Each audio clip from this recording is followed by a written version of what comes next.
वृंदावन। अनिरुद्धाचार्य के आश्रम के बाहर मिले 2 महिलाओं के शव, लोग बोले आश्रम से निकाला था। यूपी के वृंदावन में कथावाचक अनिरुद्धाचार्य के आश्रम के बाहर संदिग्ध हालत में 2 महिलाओं के शव मिले हैं।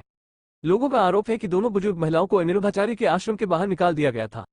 अनिरुद्धाचार्य के वकील का कहना है कि किसी को भी नहीं निकाला गया है। फिलहाल पुलिस इस मामले की जांच कर रही है। उत्तर प्रदेश में मथुरा के थाना वृंदावन कोतवाली इलाके में कथावाचक अनिरुद्धाचार्य के गौरी गोपाल वृद्धाश्रम के बाहर 2 महिलाओं की संदिग्ध परिस्थितियों में लाश मिली है। मामले की सूचना मिलते ही पुलिस मौके पर पहुंची और जायजा लेकर शव कब्जे में लिए। लोगों का कहना है कि दोनों महिलाओं को आश्रम से निकाल दिया गया था। पुलिस मामले की जांच कर रही है। वृंदावन में अनिरुद्धाचार्य महाराज के गौरी गोपाल वृद्धाश्रम के बाहर 2 महिलाओं के शव पड़े मिले हैं। इस बात की खबर मिलते ही इलाके में सनसनी फैल गई। आसपास के लोगों ने पुलिस को सूचना दी। जानकारी मिलते ही पुलिस टीम मौके पर पहुंची और दोनों शव कब्जे में लेकर पोस्टमार्टम के लिए भेज दिए। महिलाओं की मौत कैसे हुई, यह अभी स्पष्ट नहीं हो सका है। पुलिस मामले की जांच कर रही है। मृतक महिलाओं में लखनऊ की चंपा गुप्ता और बिहार की सुशीला शामिल है। दोनों की उम्र 61 साल के आसपास बताई जा रही है। लोगों का आरोप दोनों वृद्ध महिलाओं को आश्रम से कर दिया था बाहर। स्थानीय लोगों का कहना है कि आश्रम में चल रही कथा के बाद वृद्ध लोगों को आश्रम के बाहर कर दिया गया था। इसके कारण उन महिलाओं की मौत हुई है। फिलहाल पुलिस इस मामले की छानबीन में जुटी हुई है। फिरौती नहीं दी तो उड़ा देंगे, ऐसी धमकी पहली बार इंदौर में कथावाचक अनिरुद्धाचार्य बोले। सूत्रों का दावा, सीसीटीवी फुटेज में दिखा धमकीबाज। इंदौर में भागवत कथा के लिए आए हुए प्रसिद्ध कथावाचक अनिरुद्धाचार्य धमकी से खुद भी हैरान है। दैनिक भास्कर से चर्चा करते हुए अनिरुद्धाचार्य ने कहा कि इस तरह से लिखकर धमकी पहली बार ही मिली है। ऐसा क्यों हुआ, ये तो मैं भी नहीं जानता। इधर सूत्रों ने दावा किया है कि इंदौर में बम से उड़ाने की धमकी की थी। लिफाफे में भरकर वृंदावन के जिस आश्रम में डाली गई थी, वहां सीसीटीवी फुटेज में धमकीबाज कैद हो गया है। हालांकि उस दौरान 4 से 5 लोगों की एंट्री आश्रम के बारे में हुई थी। अब इनकी तलाश की जा रही है। आश्रम प्रबंधन ने पुलिस को फुटेज दिखाए हैं, लेकिन वृंदावन के थाना प्रभारी विजय सिंह ने कहा कि कथावाचक अनिरुद्धाचार्य महाराज को जान से मारने की धमकी, 1 करोड़ की डिमांड, लिखा आश्रम बम से उड़ा देंगे। इंदौर में भागवत कथा कर रहे वृंदावन के कथावाचक अनिरुद्धाचार्य महाराज को जान से मारने की धमकी मिली है।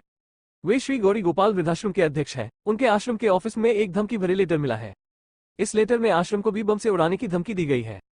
महाराज की ओर से थाने में शिकायत दर्ज कराई गई है। साथ ही उन्होंने सरकार में सुरक्षा की मांग की है। इस धमकी भरे लेटर में उनसे 1 करोड़ रुपए की डिमांड की गई है। इंदौर में कथावाचक अनिरुद्धाचार्य महाराज को जान से मारने की धमकी मिली है। इस धमकी भरे पत्र में उनसे 1 करोड़ रुपए की डिमांड की गई है। पत्र में लिखा है, पैसे का इंतजाम होते ही गेट पर राधे कृष्ण लिख देना। साथ ही आश्रम को बम से उड़ाने की धमकी दी गई है। महाराज ने सरकार से सुरक्षा देने की मांग की है।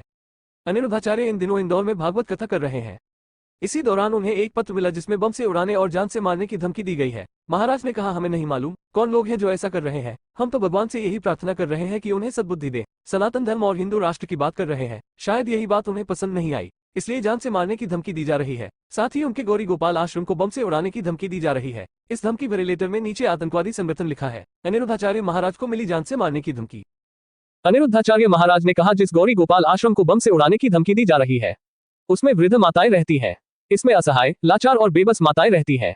आश्रम में 30,000 लोग रोज भोजन प्रसादी पा रहे हैं। ऐसे आश्रम को बम से उड़ाने की धमकी दी जा रही है।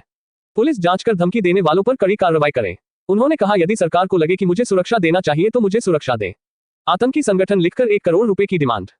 अनिरुद्धाचार्य महाराज के वृंदावन परिक्रमा मार्ग पर बने गौरी गोपाल आश्रम के ऑफिस में यह धमकी भरा लेटर मिला है। इसमें उन्हें और उनके परिवार को बम से उड़ाने की धमकी दी गई है। लेटर भेजने वाले ने आतंकी संगठन लिखकर 1 करोड़ रुपए की डिमांड की है। लेटर में लिखा है कि रुपए का इंतजाम हो जाए तो गेट पर राधे कृष्ण लिख देना। इस लेटर की तीसरी लाइन में लिखा है कि हम लोग नहीं चाहते कि आपके माता पिता, गुरु, बेटा या आपके ऊपर मौत की मुहर लगे। आपके आश्रम में 40 to 50 लोगों की मौत हो और आपका नाम मिट्टी संकलन, अनिरुद्ध जोशी, शतायु। न कोई मरता है और न ही कोई मारता है, सभी निमित्त मात्र है। सभी प्राणी जन्म से पहले बिना शरीर के थे, मरने के उपरांत वे बिना शरीर वाले हो जाएंगे। ये तो बीच में ही शरीर वाले देखे जाते हैं, फिर इनका शोक क्यों करते हो? कृष्ण।